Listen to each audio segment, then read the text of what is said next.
आज का हमारा टॉपिक है कॉम्बिनेशन ऑफ एरर। एरर्स को जब हम कंबाइन करते हैं किसी दो टाइप की क्वांटिटीज को, तो उसकी एरर्स में क्या होगा, वो सब्ट्रैक्ट होंगी, प्लस होगी, माइनस होगी या डिवाइड होगी, ये हम आज देखेंगे कॉम्बिनेशन ऑफ एरर में। तो पहला है आपका, जब दो क्वांटिटी प्लस हो रही है या माइनस हो रही है। माना आपके पास दो क्वांटिटी है, फिजिकल क्वांटिटी, एक का नाम है ए और एक का नाम है बी। ट्रू वैल्यू है ए और बी। आपने इसे मेजर किया और मेजर करने के बाद ए में हमने थोड़ी सी एरर मेजर कर ली, या वो डेल्टा ए प्लस हो सकती है, ज्यादा भी मेजर कर सकते हैं, कम भी मेजर कर सकते हैं, माइनस डेल्टा ए को हम इस टाइप से मेजर कर सकते हैं, plus minus delta A plus minus delta A. B को हम सेम इसी टाइप से मेजर कर सकते हैं, B plus minus delta B. या तो हम बी में थोड़ा सा कुछ ज्यादा ऐड कर लें और थोड़ा कम ऐड करें। तो अगर हमें ए और बी को प्लस करना है तो क्या होगा, हमारी एरर्स में प्लस होगी, माइनस होगी या कोई फर्क नहीं पड़ेगा, वो देखते हैं। तो मान लीजिए z हमारे पास है a प्लस बी, तो z प्लस डेल्टा z होगा, ये भी प्लस माइनस होगा, प्लस भी हो सकता है और माइनस भी हो सकता है। z plus minus delta z होगा a plus minus delta a plus b plus minus delta v। तो a हमने इसे लिख लिया। अब z इक्वल्स टू था a प्लस b, तो हम इसे आगे लिखेंगे a plus b plus minus delta a ऐसे बचा और प्लस माइनस डेल्टा b। अगर z a और b के बराबर है तो हम इसे अलग निकाल सकते हैं, उठा के अलग निकाल दो, इसे गायब कर दो। तो क्या बचा, plus minus delta z equals to delta a plus minus delta b। और अगर हमसे कोई पूछे कि मैक्सिमम एरर कितनी हुई, सबसे ज्यादा एरर कितनी हो, तो वही तो होगा, डेल्टा a में अगर b प्लस हो रहा है तो वो मैक्सिमम एरर होगी। तो maximum error in z equals to delta z equals to delta a plus delta b। अगर कोई सब्ट्रैक्शन में भी मैक्सिमम एरर पूछे तो वो भी यही होगी, delta z equals to delta a plus. अब हम एक एग्जांपल देख लेते हैं। बुक का एग्जांपल है, क्वेश्चन एग्जांपल नंबर 2.8। तो क्या बोला है, the temperatures of the two bodies measured by a thermometer are T1 equals to, T1 given है 20 degree Celsius plus minus 0.5 degree Celsius, T2 भी गिवन है 50 degree Celsius plus minus 0.5 degree Celsius. अब हमसे बोला है calculate the temperature difference and error of them. इसके temperature difference में error को कैलकुलेट करना है। तो टेम्परेचर डिफरेंस होगा delta T is equals to T2 minus T1। Normal बात है, T2 माइनस T1। अभी हम केवल वैल्यूज को कैलकुलेट कर रहे हैं, एरर को नहीं। ये जो प्लस माइनस में दी है ये हमें एरर गिवन है। तो delta T equals to T2 minus T1 is equals to 50 minus 20 30 degree Celsius. ये आ गया हमारे पास टेम्परेचर डिफरेंस। और अभी हमें एरर कैलकुलेट करनी है। एरर अभी हमने देखा कि एरर हमेशा प्लस होगी, तो जो एरर हम लेंगे delta T is equals to delta 5 plus 0.5 plus 0.5 is equals to 1। तो हम पूरा अगर इसको आंसर लिखें तो हमारे पास टेम्परेचर डिफरेंस हो जाएगा 30 degree Celsius plus minus 1 degree Celsius. ये है आपका आंसर। अब जो नेक्स्ट क्वेश्चन आ रहा है ये आपको खुद सॉल्व करके कमेंट बॉक्स में इसका आंसर देना है। इसमें क्या बोला है, दो रेजिस्टेंस दिए हैं आपको R1 एंड R2, दोनों को सीरीज में कंबाइन कर दिया है। इनको आपको फाइनल एरर भी फाइंड करनी है और टोटल रेजिस्टेंस पता करना है। इसका आंसर आप कमेंट बॉक्स में देंगे। अब क्या हो जब आपकी दो क्वांटिटीज मल्टीप्लाई या डिवाइड हो रही हो। मान लीजिए आपके पास a और b दो क्वांटिटी है, ये आपस में मल्टीप्लाई हो रही है, तो इसकी एरर का क्या होगा। कीजिए कि a में जो एरर है वो डेल्टा a है और b में जो एरर है वो डेल्टा b है।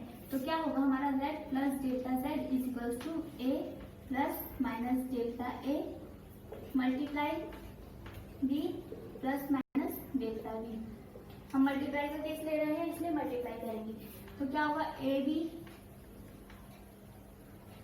ए into delta B plus minus वो यहाँ कहेंगे plus minus delta A B plus minus delta A delta B.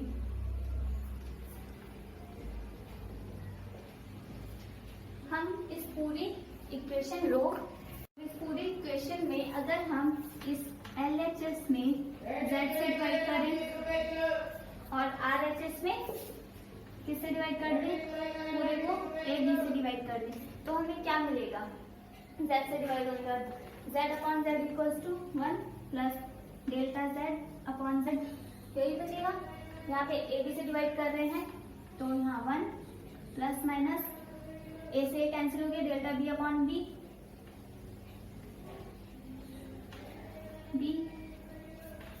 B से B cancel delta A upon A,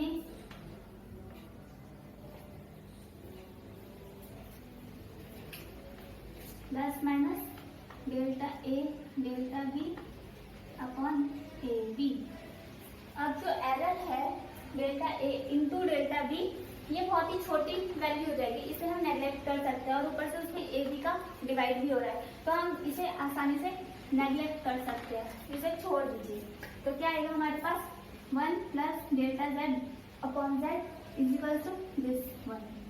और हम तो हमारे पास क्या हो गया, डेल्टा Z अपॉन Z किस पूरे के इक्वल हो गया, इस पूरे के इक्वल। हमें यही तो फाइंड आउट करना था कि एरर कितनी है।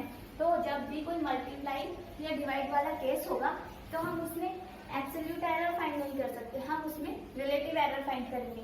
यही तो होता है रिलेटिव एरर, किसी भी मेजर्ड वैल्यू का ट्रू वैल्यू से डिवीजन रिलेटिव एरर होता है। तो आ गया हमारे पास delta Z upon Z is equals to delta A upon A plus delta B upon B। इसे एक फॉर्मूले की तरह याद कर सकते हैं। किसी केस में जब मल्टीप्लाई हो रही है तो फॉर्मूला यही बनता है, अगर डिवाइड भी हो तब भी फॉर्मूला सेम रहता है, इसे आप याद कर सकते हैं।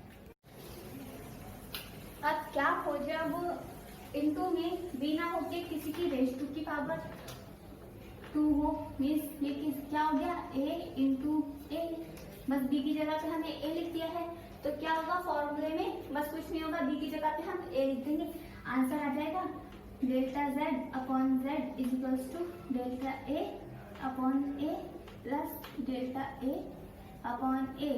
क्या हो जाएगा 2 delta A upon A, 2 delta A upon A। अगर हम रेज टू की पावर 3 करें, अगर हम Z is equals to A की पावर क्यूब निकालना चाहें तो क्या होगा delta Z upon Z is equals to 2 की जगह पे बस 3 हो जाएगा। तो सिमिलरली अगर हमारे पास Z में किसी भी चीज की पावर कुछ हो, मान लीजिए K हो, Z is equals to A की पावर K, तो हमारे फॉर्मूले में क्या आएगा delta Z is equals to delta Z upon Z K into delta A upon A। इस फॉर्मूले को लर्न कर दीजिए।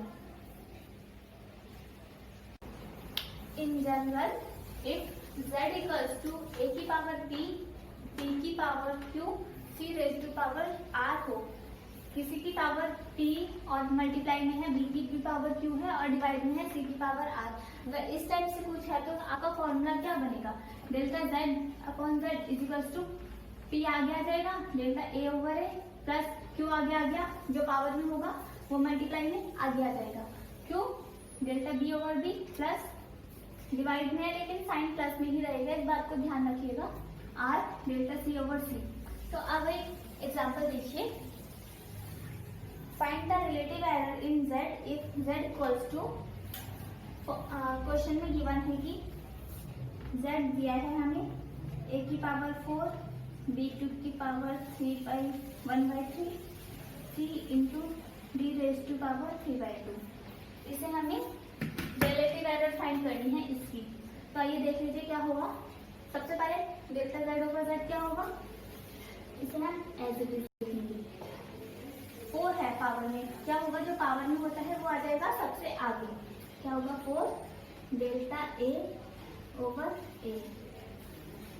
अब b की पावर 1/3 है तो 1/3 आगे आ जाएगा, प्लस साइन लगाया 1/3 delta b over b, plus sign लगाया। c की पावर में कुछ नहीं है मतलब c की पावर 1 है तो 1 लिखो ना लिखो फर्क नहीं पड़ता। 1 delta c over c plus 3/2 power में है आगे आ जाएगा 3/2 डेल्टा b ओवर b। ये है आपका आंसर। तो अब हमारा टॉपिक है रिप्रेजेंटेशन ऑफ एरर, त्रुटियों का निरूपण। एरर्स को हम कैसे रिप्रेजेंट कर सकते हैं। पहला होता है absolute error, second is relative error and third होता है परसेंटेज एरर। अब इसकी डेफिनेशन देख लेते हैं। एब्सोल्यूट एरर जब किसी भी मेजर्ड वैल्यू का ट्रू वैल्यू से जो डिफरेंस होता है उसे बोलते हैं absolute error. Difference between any measured value to the true value is called absolute error. Second is relative error. Relative error क्या होता है, जब किसी क्वांटिटी का उसके ट्रू वैल्यू से रिलेटिव कितना वो रिलेट कर रहा है उसे बोलते हैं relative error. Ratio between the difference of measured value to the true value is called relative error. जब हम रेशियो फाइंड करते हैं measured value difference true value का ट्रू वैल्यू से, वो होता है रिलेटिव एरर। एंड थर्ड है परसेंटेज एरर। जब हम एरर को परसेंटेज में लिखें सिंपल, वही होता है परसेंटेज एरर। तो अब हम इन तीनों एरर्स के लिए एक क्वेश्चन देख लेते हैं जिसमें तीनों एरर्स फाइंड आउट करने हैं। तो क्वेश्चन है आपका, we measure the period of oscillation of a simple pendulum in successive measurements, the reading turn out to be 2.63। ये रीडिंग्स गिवन है। Calculate the error, absolute errors, relative error and percentage error. इस question में आपको तीनों errors find out करनी है। तो हम पहले लिख लेते हैं कि रीडिंग क्या दी है सिंपल पेंडुलम की। तो रीडिंग दी है, पहला है 2.63 सेकेंड, सेकेंड है 2.56 सेकेंड, नेक्स्ट है 2.42 सेकेंड, 2.71 सेकेंड एंड 2.8 सेकेंड। हमें 5 रीडिंग दी है सिंपल पेंडुलम के लिए। अब हमसे कहा है कि हमें absolute error, relative error and percentage error को कैलकुलेट करना है। एब्सोल्यूट एरर को हम कैसे कैलकुलेट करेंगे, हमें एब्सोल्यूट एरर के लिए पहले चाहिए मीन एरर, मीन्स जो भी हमने एरर की है उसका मीन एरर। और मीन एरर फाइंड करने के लिए हमें पहले ट्रू वैल्यू पता होनी चाहिए। अब ट्रू वैल्यू कैसे पता चलेगी, ये तो हमें 5 रीडिंग दी है। किसी भी जब ज्यादा रीडिंग गिवन हो और उसकी ट्रू वैल्यू फाइंड आउट करनी है तो हम निकाल लेते हैं उसका एवरेज। तो हम लिखेंगे the mean period of oscillation of the pendulum is equals to, इन सबका मीन निकालेंगे। तो यहाँ पे ऊपर सारी रीडिंग्स लिखेंगे, डिवाइडेड बाय 1 2 3 4 5 से डिवाइड कर देंगे। तो आप सॉल्व कीजिएगा, इन सबको ऐड करके आएगा हमारे पास 13.12 डिवाइडेड बाय 5, आंसर आएगा 2.62 सेकेंड। तो ये आ गया आपका mean value, sorry true value. तो ट्रू वैल्यू है 2.62। अब हमें फाइंड करना है कि एरर कितनी है। तो अब ट्रू वैल्यू में से जो मेजर्ड वैल्यू है उसका जो डिफरेंस होता है वो होता है एरर। इस ट्रू वैल्यू में से इसका डिफरेंस करेंगे, वो आ जाएगा हमारे पास डेल्टा T1। डेल्टा T1 क्या होगा, 2.62 माइनस 2.63। 2.62 माइनस नहीं, हम डिफरेंस बोलेंगे क्योंकि हमें इसमें प्लस माइनस साइन नहीं लेना है। 2.62 difference 2.63 is equals to delta T2, delta T3, delta T4 and delta T5। ऐसे करके हम डेल्टा T1 से लेकर T5 तक सभी मेजर करेंगे। T2 कैसे फाइंड करेंगे, तो अभी हमने delta T1, delta T2, delta T3, delta T4, delta T5 find out किया है। तो अब हमें डेल्टा T फाइंड करने के लिए इन पांचों T1, T2, T3, T4, T5 का मीन फाइंड करना होगा। आपको पता है मीन कैसे फाइंड करते हैं, सभी वैल्यूज का सम divided by number of ways, means कितने हैं ये 1 2 3 4 5 से डिवाइड करेंगे किसको, इन सबको प्लस कर देंगे। अब यहाँ पे प्लस माइनस जो आया था हमें वो यहाँ पे नहीं लिखना है, हमें यहाँ पे केवल मैग्नीट्यूड को ही लिखना है, साइन को इन्वॉल्व नहीं करेंगे। तो क्या लिखेंगे 0.01 प्लस 0.20 प्लस 0.06 प्लस 0.09 प्लस 0.18। तो ये आ जाएगा आपके पास 0.54। आप प्लस करके देख लीजिए, डिवाइड करेंगे 5 से तो आंसर आएगा हमारे पास 0.11 सेकेंड। तो ये जो डेल्टा टी आया 0.11 सेकेंड, ये है आपका absolute error. Delta T is equals to 0.11 second है आपका एब्सोल्यूट एरर। फर्स्ट आंसर मिल गया है आपका, ये है आपकी एब्सोल्यूट एरर। रुक, नेक्स्ट है आपको मिल गया एब्सोल्यूट एरर। अब आपको क्या फाइंड करना है, रिलेटिव एरर। रिलेटिव एरर क्या होता है,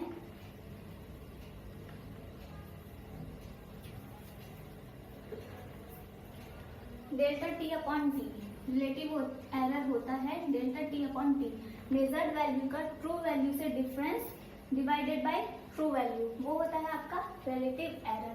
तो हम यहाँ पे लिखेंगे डेल्टा टी क्या आया 0.11 divided by true value 2.62 is equals to, तो रिलेटिव एरर आपकी आएगी 0.1 समथिंग रिलेटिव एरर। अब आपको परसेंटेज एरर अगर फाइंड करना हो तो कुछ भी नहीं करना, बस इसमें 100 से मल्टीप्लाई करना है। परसेंटेज एरर होता है delta T upon T into 100। अगर हम रिलेटिव एरर को परसेंटेज फॉर्म में लिखेंगे तो वो हो जाएगी आपकी परसेंटेज एरर। तो ये होगी आपकी 0.1 upon 2.62 into 100 is equals to 4%।